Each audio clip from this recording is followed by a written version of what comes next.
তুলে ধরেছেন। ডয়েচে ভেলের মতে একটি জরিপে 80% ভোট 35-এর পক্ষে, সাধারণ শিক্ষার্থী 83% ভোট পড়ছে। বিশ্ববিদ্যালয়ের শিক্ষক 57,000 মানুষ ভোট দিয়েছে। বিশ্ববিদ্যালয়ের শিক্ষক, বুদ্ধিজীবী ও রাজনৈতিক ব্যক্তিত্বরা 35-এর পক্ষে যুক্তি তুলে ধরেছেন। আমি মনে করি যে এটা যদি হয় তাহলে আত্মহত্যা কমবে, শিক্ষার্থীরা মানব সম্পদে অর্থাৎ জনশক্তিতে রূপান্তরিত হবে, হতাশা থেকে মুক্তি লাভ করবে বলে আমি মনে করি। বেকার সমাজকে বঞ্চিত না করে সরকারকে আমি বলবো যে 35 করার জন্য, কেননা 2018 সালের ইশতেহারে কিন্তু হুবহু উল্লেখ আছে 35 হলে শিক্ষা গবেষণা বিষয়ে চিন্তামুক্ত ভাবে অন্যান্য কাজের পাশাপাশি মনোনিবেশ করতে পারবে। করোনার ব্যাকডেট দিলেও অনেকে এই ব্যাকডেটটা পায়নি। অনার্স মাস্টার্স করতে অনেকের 27 থেকে 28 বছর সময় লেগে যায়। প্রতি বর্ষের রেজাল্ট দিতেও, সেশন জট এবং প্রতি বর্ষের রেজাল্ট দিতেও বিশ্ববিদ্যালয়ে এক্ষেত্রে বিশ্ববিদ্যালয়ে একাডেমিক পড়াশোনা করতে জীবনের অধিকাংশ সময় ব্যয় হয়। পরবর্তীতে চাকরিতে প্রবেশের বয়স সীমা শেষ হয়ে যায়, আবেদন করার আর সুযোগ থাকে না। তাই জন্য বলতে চাই যে একটি সুখী, সমৃদ্ধ, দারিদ্র মুক্ত, স্মার্ট বাংলাদেশ গড়তে হলে অন্যান্য উন্নত দেশের মতো আমাদের বয়স সীমা 35 করতে হবে। তাদের আইডিয়াগুলো আমাদের দেশে কাজে লাগাতে হবে। তাহলে জনসংখ্যা জনসম্পদে, জনশক্তিতে অথবা মানব সম্পদে পরিণত হবে। জাতীয় সংসদে 35-এর জন্য প্রায় 75 বারের অধিক এটি উত্থাপন করা হয়েছে। বিশ্ববিদ্যালয়ের শিক্ষকরা সবসময় চাই বয়স সীমা বাড়ুক।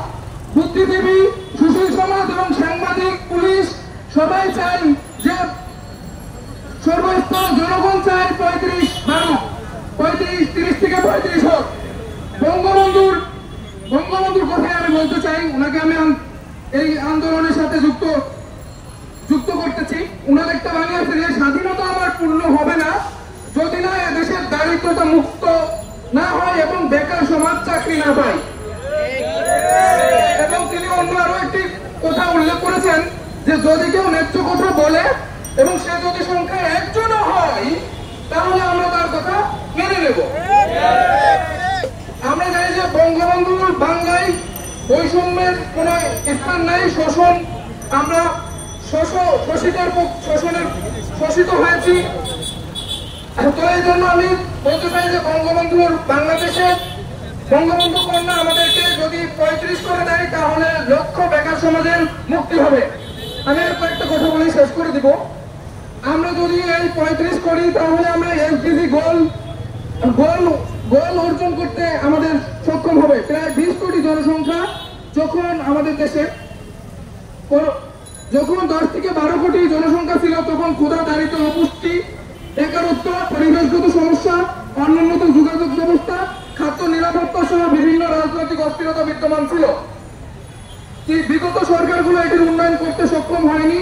মাননীয় প্রধানমন্ত্রী the mother of humanity, champion of the earth, iron lady বিভিন্ন ক্ষেত্রে ভূষিত হয়েছেন। আমাদের এই দাবি বাস্তবায়ন করলে আমরা আপনাকে সারা জীবন শ্রদ্ধা ভরে স্মরণ করব। আপনি পদ্মা সেতু, metro rail, Bangabandhu tunnel, Rooppur পারমাণবিক বিদ্যুৎ কেন্দ্র, অনেক মডেল মসজিদ এবং নতুন নতুন বিশ্ববিদ্যালয় স্থাপন করেছেন। আপনি বলেছেন গবেষণাকে গুরুত্ব দিতে, কিন্তু 30 বছরে একজন ভালো গবেষক হওয়া কঠিন হয়ে যায়। বিদেশ থেকে ডিগ্রি নিয়ে তারা আর দেশে ফিরে আসছে না। মেধা পাচার বন্ধ করতে হবে, অর্থাৎ ব্রেন ড্রেন। বয়স সীমা বাড়লে মানুষ সরকারি চাকরির চিন্তায় না থেকে হতাশা মুক্ত ভাবে গবেষণা করতে পারবে। কূটনৈতিক সম্পর্কের উন্নতি হবে, কেননা অন্যান্য দেশে বয়স সীমা 35-এর বেশি। আয়তনের তুলনায় আমাদের জনসংখ্যা অনেক বেশি, এজন্য আমাদের গবেষক দরকার যাতে উন্নত দেশের সাথে তাল মিলিয়ে চলতে পারি। এতে আমাদের মৌলিক অধিকার রয়েছে, যে মৌলিক অধিকারগুলো অন্য বস্ত্র, বাসস্থান, শিক্ষা, চিকিৎসা এসব ক্ষেত্রে গবেষণা করতে এবং তা পূরণ করতে অবশ্যই আমাদের 35 দরকার। স্মার্ট বাংলাদেশ গড়তে হলে যুব সমাজের অর্থাৎ বেকার তরুণ